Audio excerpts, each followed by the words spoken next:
بعد كاس افريقيا للامم ما بقاتش هضره. دوكا غير البهيم، غير البغل اللي مازال يصدق حاجه يسموها خاوه خاوه ولا المروك، غير البهيم. اذا جاك واحد جزائري شفتوا مازالوا يحكي لك تاع خاوه خاوه والمشكله ما بين الانظمه ما يجب بين الشعوب، هذا عرفوا بلي بغل.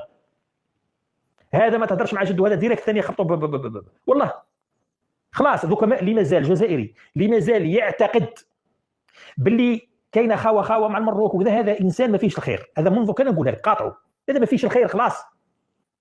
الشيء اللي شفناه في كاس افريقيا يخلي اي انسان عاقل وفاهم وربي يكرمه بعقل باللي هذا المروك هذه وذي خلاص نحوها من حساباتكم يا ناس، نحوها من حساباتكم خلاص. اذا راك واعي وفاهم، يعني عندك يسموها دوله الكيان الصهيوني اللي راه عندك.